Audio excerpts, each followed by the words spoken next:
Welcome back to Instables, everyone. So we have breaking news.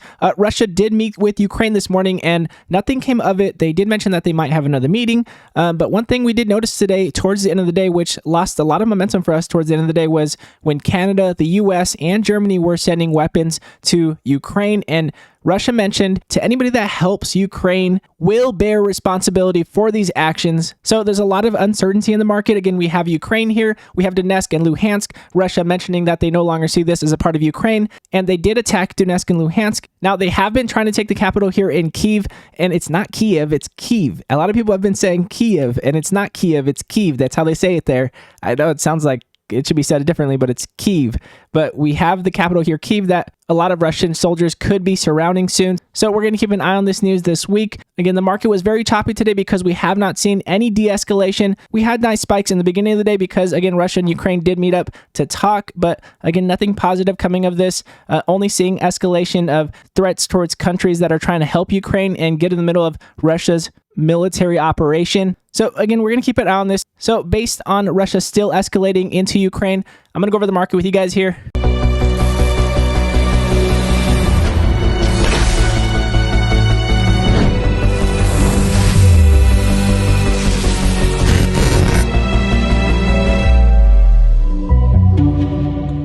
So looking at the daily chart here, as you guys can see, we still are testing the bottom side of our 20-day moving average. We are looking to see if we can get our 20-day moving average to still cross back over our 50 to give us more bullish momentum. Again, we were testing the top of the 20-day moving average yesterday, and it looks like we do have another wick to the upside. Again, a lot of uncertainty, and that is why we're getting wicked to the upside. Now, in my opinion, we will have a major pullback if Russia does continue to escalate, possibly threatens Ukraine with possible nukes or mentions anything along the lines of advancing nuclear power. Then, in my opinion, we could get rejected here on the 20-day moving average and then continue on down. Again, as you guys can see here on the volume, we do have our increase in volume today. We don't have nearly as much buy volume as we were looking for to have that continuation here. So that is why we got wicked to the upside. But again, we do like how we got this green candle. It does show us that we could go bullish. So again, very indecisive at this point. We do have to see exactly, again, what Russia does. And keeping an eye on that news in the next 12 hours is going to be extremely key. And what we want to happen here is to jump back over our 20-day moving average and continue to respect it so that way we can have confident momentum. So that way we do continue on up. Now, I also want to talk about if we do get rejected here and we do come down, what exact point would I be shorting the market? So jumping into the 30-minute intraday time frame, as you guys can see, we had a pullback in pre-market.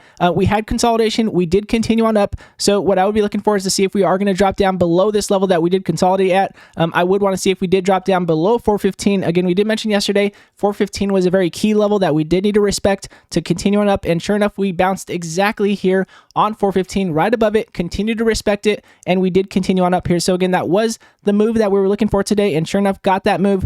But as far as a continuation, again, we do need Russia to de-escalate from Ukraine. So if they do not de-escalate and we do see bearish momentum to the downside, I would want to see if we can get a move below 415.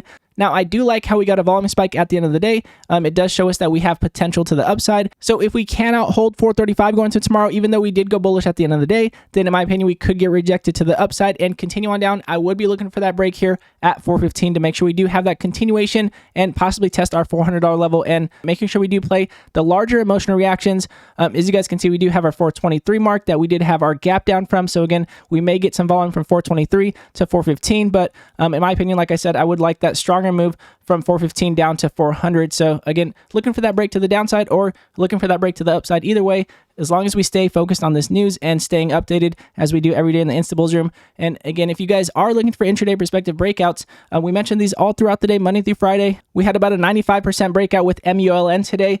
I'm going to go over MULN with you guys real quick so you guys can see what happened here and how this one broke out. Again, looking at the 5-minute intraday time frame, as you guys can see, we have the 20-day moving average continuously holding over the 50. And as you guys can see, if we were looking for these bounces, we even broke into new highs. I marked this when I was playing to this. As you guys can see, we broke into new highs and we continued to respect the 20-day moving average. Even though the market was pulling back, we had this momentum to the upside because the market was pulling back, and sure enough, had a continuation here. So again, played into this a couple times here and had these nice breaks here as we did respect our 20-day moving average. And looking at our EMA lines here on the MACD, as you guys can see, we were still above our MACD, showing us that we still could continue. Even though we did not get our increase in buy pressure, we got our increase in buy pressure just as we were respecting this 20-day moving average on the day. So again, we did get that continuation. We continue to increase in buy pressure as we did break above our previous highs here, and that did give us that continuation on up here on MULN. So again, like I said, if you're looking for these major breakouts, go to instables.com in the description below, and you will never miss a breakout alert today. Again, all of you instables that have been coming over from the channel,